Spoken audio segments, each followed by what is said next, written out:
Hey, what's up, bro? How you doing, fam? I'm doing good, man. So what brings you to the Sneakercon 2024? So I'm actually out here supporting Big Bro, man. You know, Dr. Superman on Instagram. You know, love that dude. He got plenty of shoes over there. He has toys. He has things for the kids. You know what I mean? Just love that man. That's my big bro. Okay, is that what brought you here then? Or kind of what, you know, open your eyes? I mean, here's the thing. I like shoes, but I also support my brother. You know what I mean? Like, that's all we got. Plus, you know, there's tons of things to do out here. Lots of places to grab content, meet people. I'm a people person, obviously. I can't agree with you more. Thank you. So shoes. What made you get the shoes that you are wearing right now, would you say? I mean, here's the thing, right? Mostly what I do is I drive buses, you know, but also move furniture on the side. Okay. So I need something that'll match my outfit as well as be durable enough to, you know, take the pounding of moving things up 2 and 3 floors. Yeah. Because them furnitures be heavy. Right. You know, I need the steel toe just in case they drop. Like, it's practical as well as aesthetic, kind of. Worrying about your body, your health, you know? Well, I need to start worrying about that more. Yeah. For sure, I'm right there with you. No, you ain't. Come on, man. You're more healthier than I am. Stop playing. I mean, you know, biology is an interesting subject, I would say. Damn right. You know? Damn right.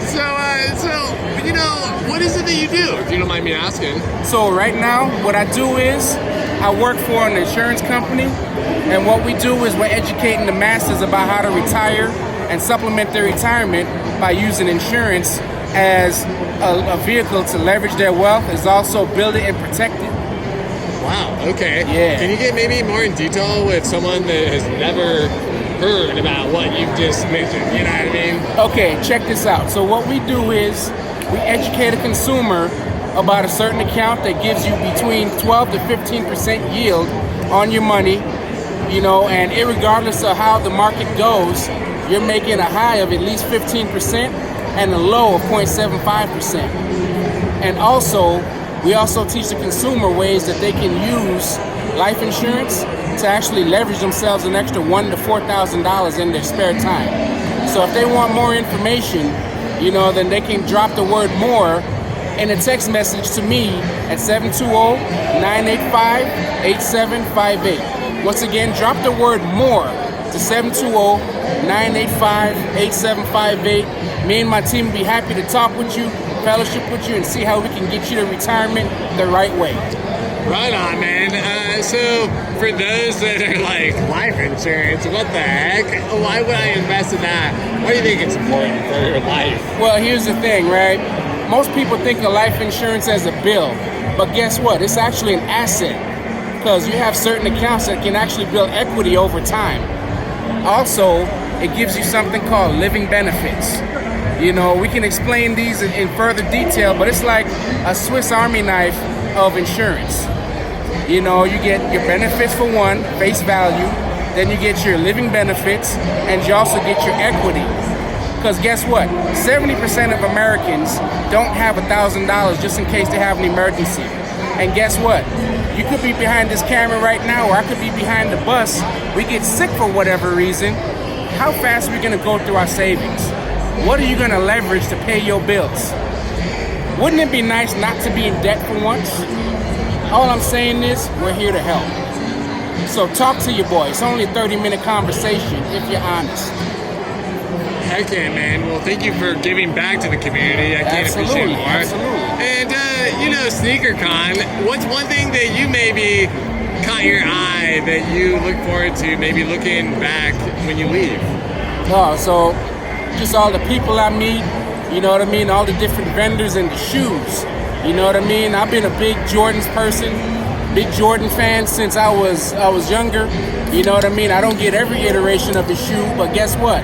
Every once in a while, I get the retro drops that come out, and, you know, I baby those things. These work boots, you know, hey, look, after this, I gotta go to work. So, you know, I'm just doing my thing. Wear your shoes while you're at work, you know? Well, working before work. Yeah. That's what I do, man. Okay, man. Working. for sure. Why the retros, if you don't mind me Why the asking? retros? Yeah, why you into them? I mean, it's classic. Like they just have a classic appeal, and for some reason they're just built different. They're actually built with more foam and padding. They just feel different, and if I was a basketball player, I bet you I would feel them being lighter. The newer ones, I don't know what they're doing to them, but they last a lot longer, and they're not as durable, especially for a guy of my size. What if you don't mind me asking, Talk to me. what drew you to Jordan specifically? As a kid, or like how old were you when you got your first pair? How old were you when you paid for your own first pair, though? All right, I got my first pair of Jordans at 6 years old. All right. And the first time I actually paid for my pair of Jordans by myself, it was about $300, and it was about 1998. You know what I mean? Like, I was about... Actually, no. Not 1998. I would have only been 10 years old. Like 2005. Yeah, I was 17. Okay. Yeah. I mean, yeah. 2005 to 17. 98 for Jordan was a good year, though. Yeah. I couldn't afford it in 98, so I had to wait till 2005, man. I'm right there with you, for Yeah. sure. My mom was like, nah, we're not getting that. Jumpman came out, all that. Right? Oh, wait, no. Damn, and one came out in 01. Yup. I used to watch that shit. My favorite baller was Cadillac. Okay. Until bro man had a heart attack and died. I'm like, damn. Right. The N1 mixtape. Yeah. Hell yeah, bro, for Hot sure. sauce. Yep. Skip to my lube. Yep. Let's throw it back, man. Come on. When was the first time that you saw that and you were like, oh man, like what environment were you in? Do you remember Man, the I was scene? in New York. I was in Brooklyn.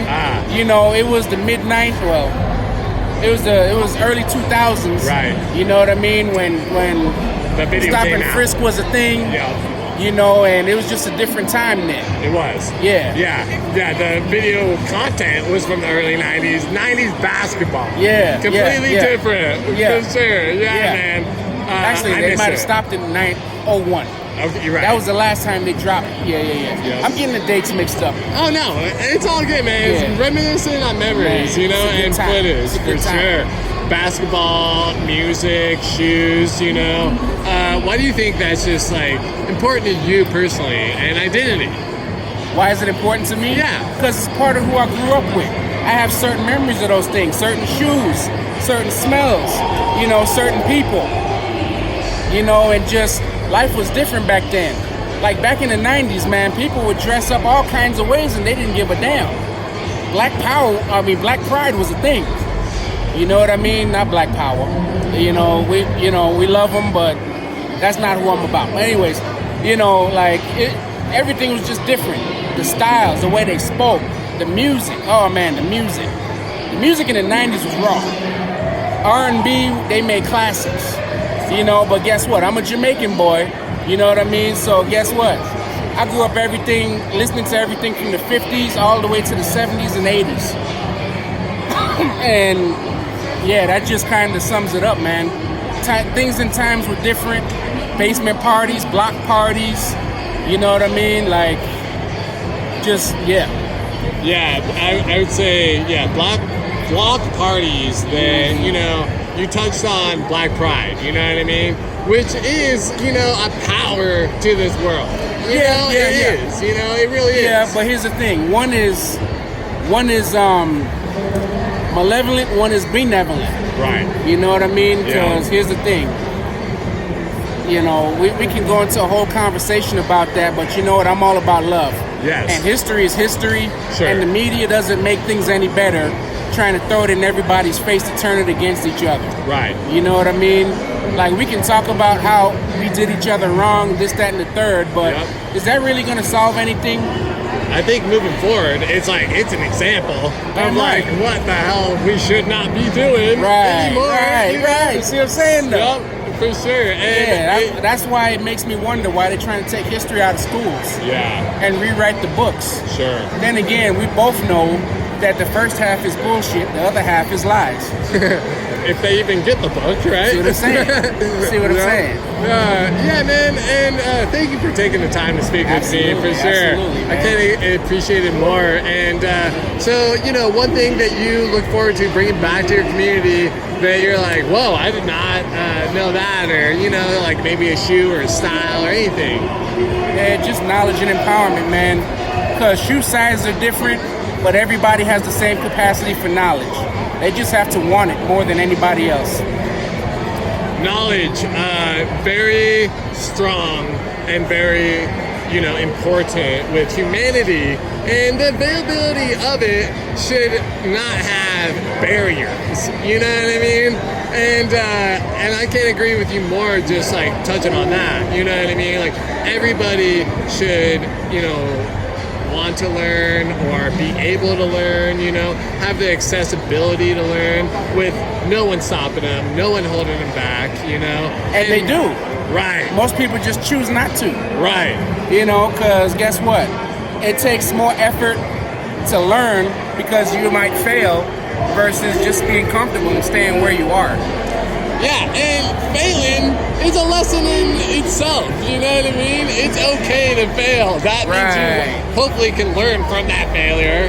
But that's the thing, they don't even teach that no more. Sure. Like as soon as you encounter a little bit of difficulty, all of a sudden you just stop. Right. Like, oh, the world is hard, the world hurts, oh, make it stop, make it go away. Yeah. Nah, you gotta keep going. And I say this to all young entrepreneurs, just keep going. Do not take no for an answer. Right. Because guess what? Every no that you receive is going to eventually yield a yes. For sure, man.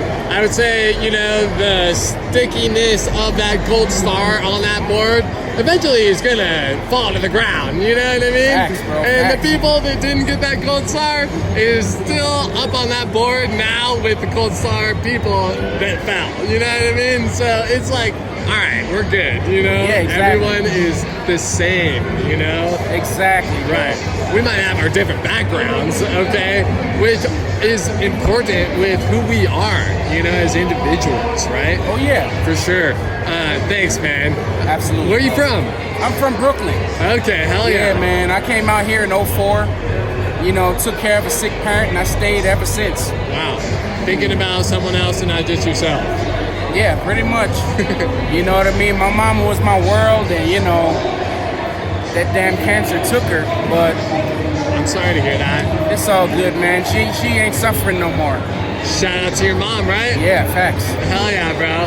And, if you can say maybe one memory with you and your mom, that can relate to shoes. That can relate to shoes. All right, so when we was in New York, man, I was about 13 at the time, and she decided to trust me to actually go to downtown Brooklyn, take the 25 bus all the way to downtown Brooklyn, and pick out my own outfit. She gave me about $60 because, you could actually afford clothes at the time. And $60, you could get something really nice. And I was a lot smaller back then. But anyways, I went over there, picked out my uniform, and, I even got some sneakers to go with it. It was a brown and gold E-Nice shirt, with some shorts, and I got some gold and black sneakers to go with it. And I put it on. She took pictures and told me she was proud of me. At 13, that means a lot. Catching the bus into the city. Oh yeah, man. New York alone. Hey, listen, I've been navigating buses ever since I was 8 years old. Now I'm driving one. Right? That's awesome, man. For now. All right? For now. Hey, man, everybody has to give back to the community, and it doesn't matter what you're doing, you're still helping. Oh, yeah. You know what I mean? And you're a part of this world. Oh, yeah. So, yeah, that's all that matters to me personally, Exactly. Man, that sounds like a great memory to touch on, just like trust, your mom gave you money for one, and then was like, go, have you had ever ridden a bus before? Yeah, of course. Sure, okay. Yeah, of course. So, when was like the first... I rode them so much, I knew the bus drivers. Hey, John. Hey, Ken. that right there, I think, is very important. Now I'm driving one. Yeah, right? Yeah. You know, but being able just to go into the community, into the town, okay, as a kid and as a parent, you know what I mean? Being able to trust the community that your kid is in, you know? Oh, she didn't trust the community. Okay. She trusted me. Okay, all right. She also gave me the tools to do what I needed to do to survive. Right, yeah. Man, that's a great correction. I would have to say, trust in the community. Fuck, like, does that even exist? You know what I mean? Not anymore. I mean, you know, let's see. Back in the mid-'90s when I was a little squirt, you know what I mean? They had block parties. Sure. You knew all your neighbors. Yeah. And guess what? Pedophilia was something that people didn't talk about. Sure. Now they have flags and shit. Right. They have government protecting it. They have all kinds of things. Yeah. You know, like, things aren't the way that they used to be. Sure. Ever since media came around. Like, the internet changed the whole world. Yeah, definitely. Just the accessibility and, you know, but at the same time, it's like these people that do get caught up in that, you know, for instance, they hand their child their tablet or a phone or a video game and then they leave and they're like, all right, do what you do. You know what I mean? Sounds like a latchkey kid. Yeah, right, exactly. You know, like being locked out of your house, you know, when it was nice outside, that's definitely the neighborhood that I came from. You know, like me and my brothers, like my mom was like, you're getting outside, okay? Only come back if you're almost dead, you know? Pretty much. For sure, for sure. Hey, man, thanks. I appreciate it, man. You're welcome. Have a great one, man. You do the same, bro.